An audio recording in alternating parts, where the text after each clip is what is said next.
सोचिए आफ्ताब मुगैरी के साथ।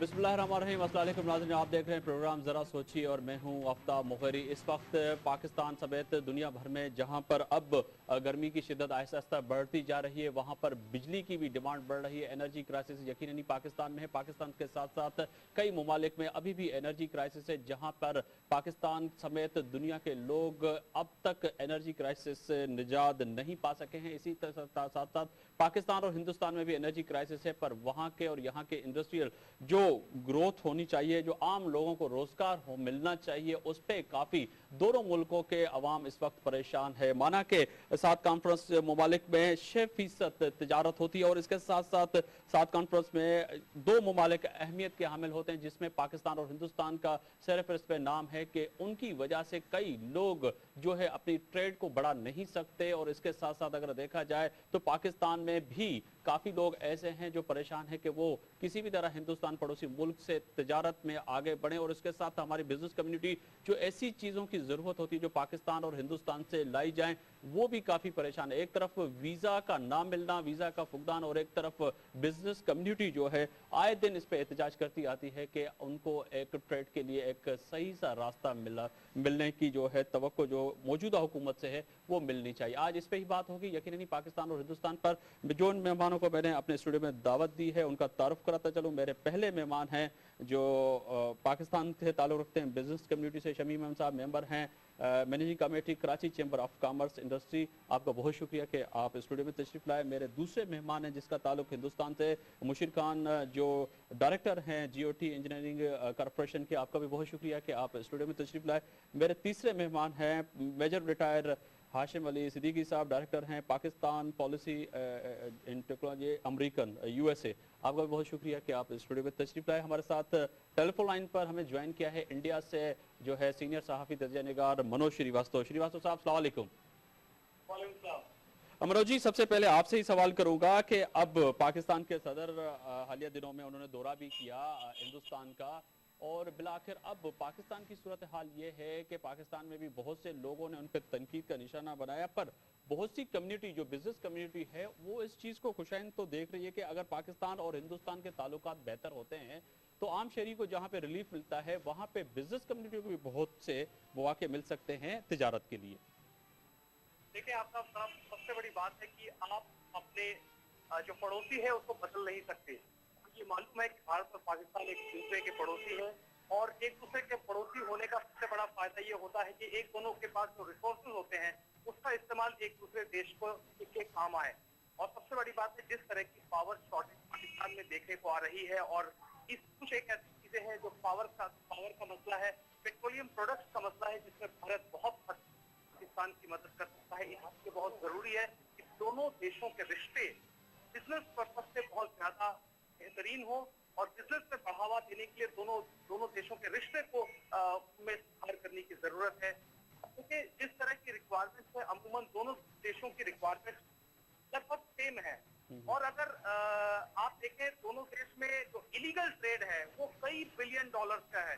तो जब इलीगल ट्रेड से इतना ज्यादा इसका रेशियो इतना ज्यादा है और फ्री ट्रेड को लीगलाइज कर दिया जाए तो आप अंदाजा लगा सकते हैं कि दोनों मुल्कों को इससे कितना फायदा होगा।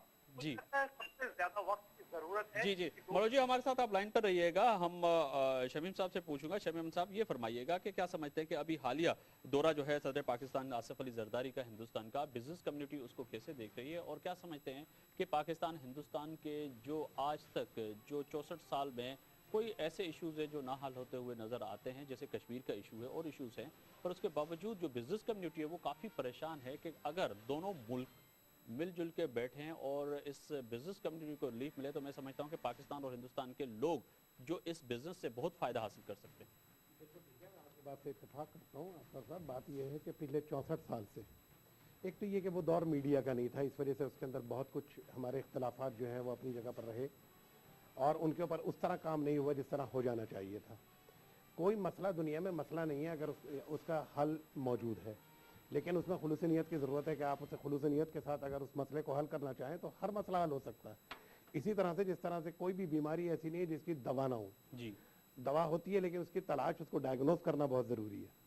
सदर साहब के दौरा गो के निजी दौरा था, लेकिन उससे तवक्कुआत लोगों की बहुत ज़्यादा वाबस्ता थी कि भाई इसके अंदर यकीनन कोई ब्रेक थ्रू होगा, और उसके अंदर कुछ चीज़ें अब आ रही हैं। हालांकि वो बड़ी शॉर्ट 15 मिनट की खाली यानी मनमोहन साहब से मुलाकात थी उनकी, लेकिन उसके अंदर कुछ चीज़ें ऐसी आ रही हैं, जैसे आज ही आपने हाल में देखा कि वीज़े के ऊपर हमारे जो वहाँ पर एम्बेसडर हैं उन्होंने ये कहा है कि जी मैं उसके अंदर मौजूद था और वीज़े के ऊपर बड़ी तफसील से बात हुई है, और यह अब 1 साल का मल्टीपल वीज़ा दोनों गवर्नमेंट्स एक दूसरे को इशू करेंगी।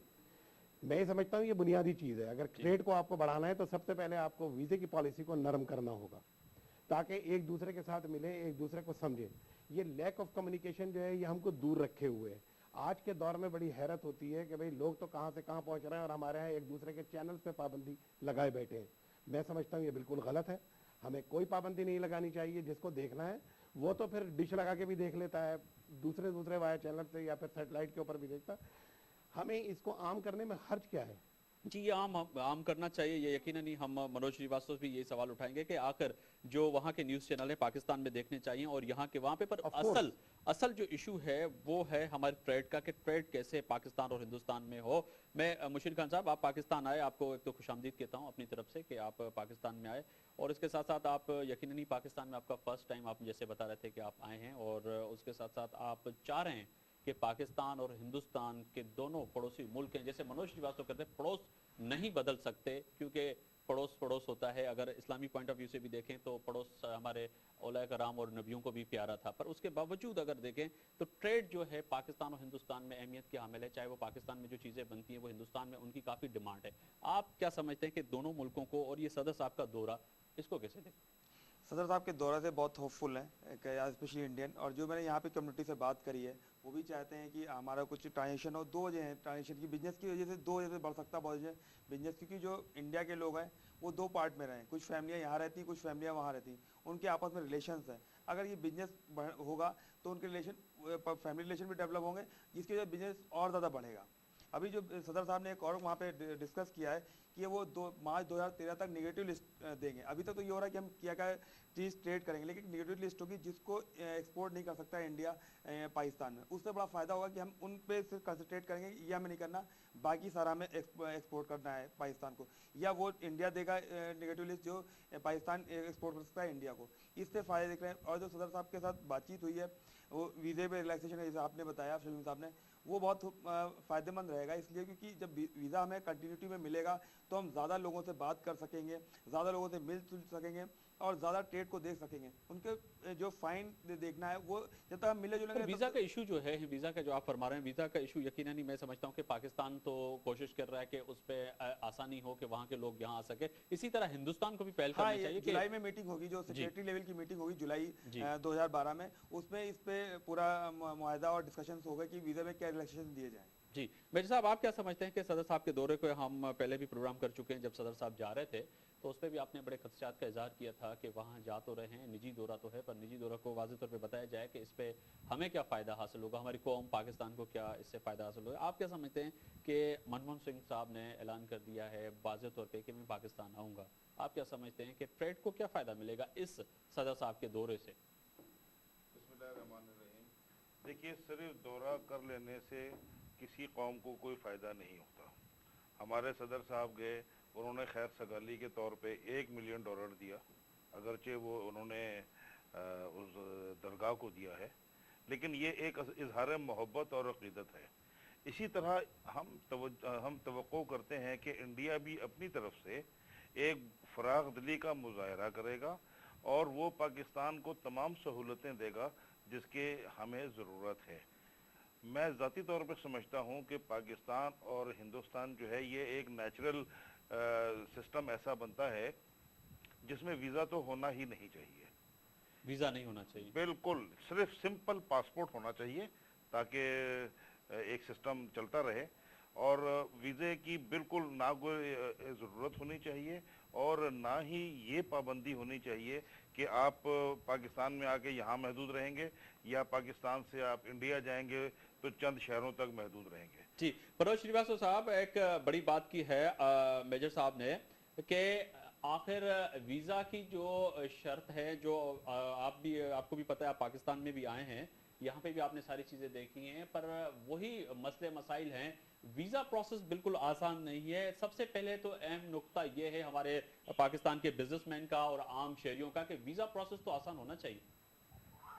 देखिए आपका भाई, कुछ एक हार्ड फैक्ट दोनों देशों के बीच जरूर है, वो ये है कि एक ट्रस्ट का माहौल जो है वो शायद पूरी तरीके से डेवलप नहीं हो पाया है।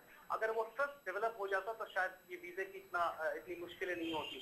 मुझे लगता है दोनों देशों के रिश्ते में सुधार होने के बाद ये जो वीजा का मसला है ये शायद इतना ज्यादा मुश्किल नहीं रहेगा, क्योंकि भारत के जो दूसरे पड़ोसी देश हैं उनके साथ वीजा का इतना मसला नहीं है। लेकिन कुछ एक वजह रही है, कुछ दूसरी ऐसी चीज रही है जिनकी वजहों से दोनों देशों के रिश्ते में कई बार खटास आई, जिस वजह से लगता है मुझे ये वीजा का एक मसला है। मुझे लगता है रिश्ते सुधरने के बाद ये वीजा का तो मसला। क्या समझते हैं कि जो सदर साहब और अब मनमोहन सिंह साहब ने भी कहा है कि मैं आऊंगा, या यकीनन नहीं हम भी देखते हैं कि उनके शिवसेना और बहुत सी जमातें ऐसी हैं, सियासी जमातें जिनका बड़ा रिएक्ट आ रहा है कि जो है मनमोहन सिंह साहब ने कैसे ऐलान कर दिया पाकिस्तान जाने का। आप क्या समझते हैं कि अगर आपके प्राइम मिनिस्टर पाकिस्तान आते हैं तो कुछ माहौल में जो अब बहुत तलखियां थी जो कम होती हुई नजर आ रही, आप समझते हैं कि हमारी ट्रेड को और हम पाकिस्तान और हिंदुस्तान के लोगों को फायदा हासिल होगा उससे? देखिए, मैं आपको सबसे बड़ी बात बताता हूँ। आफ्ताब साहब की हिंदुस्तान एक डेमोक्रेटिक कंट्री है और यहाँ पे शिवसेना जैसे कई पॉलिटिकल पार्टी है छोटी बड़ी मिलाकर, लेकिन किसी भी पॉलिटिकल पार्टी का इतना वजूद या इतनी हिम्मत या इतनी ताकत नहीं है कि किसी इस देश के प्रधानमंत्री या राष्ट्रपति को कहीं जाने से रोक सके या बहुत ज्यादा विरोध कर सके। लोग अपनी राय जरूर व्यक्त करते हैं, उनका पार्टी का डिसीजन है।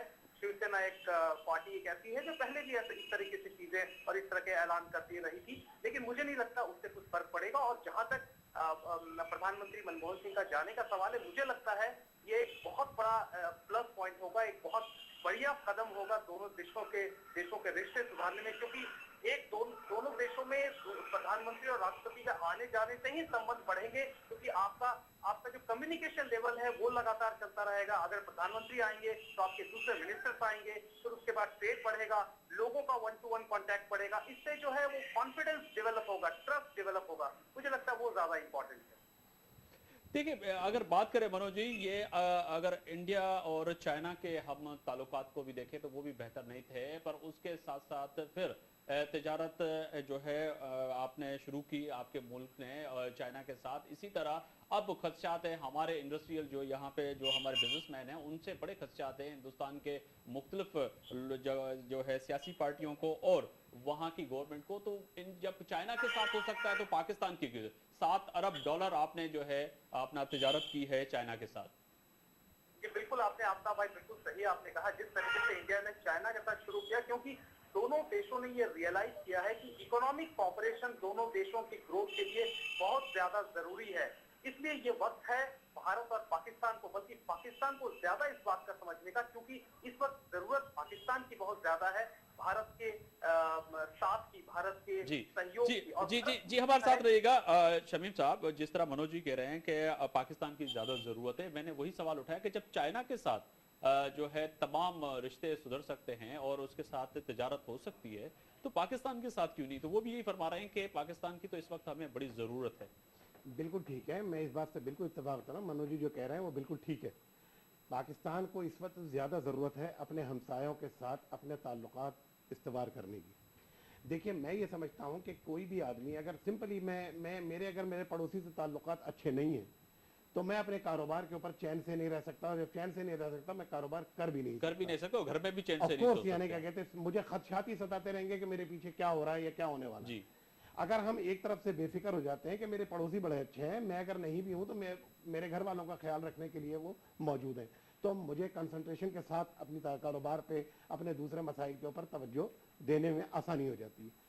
अब इसी तरह से मुल्कों में रीजनल ट्रेड का एक रुझान जो है वो बहुत ज़्यादा प्रवान चढ़ रहा है, और हम ये देखते हैं कि दूसरे रीजन, मिसाल के तौर पे आप यूरोप को देखें, वो अपनी ट्रेड आपस में कितनी कर रहे हैं, नॉर्थ अमेरिका कितनी कर रहा है अपनी, यानी लेकिन हम उसके अलावा ईस्टर्न यूरोप है वो कितनी आपस में तिजारत कर रहे हैं, हम क्यों नहीं कर रहे हैं? और हमें क्या खौफ है? कोई खौफ नहीं होना चाहिए। हमारे कुछ ट्रेडर्स, कुछ इंडस्ट्रियलिस्ट जो हैं वो ये समझते हैं कि अगर इंडिया यहाँ पर आएगा तो जैसे छा जाएगा। मैं ये समझता हूँ कि ये बिल्कुल गलत मफरूज़ा है। इंडिया की आबादी 1 अरब 20 करोड़ की है।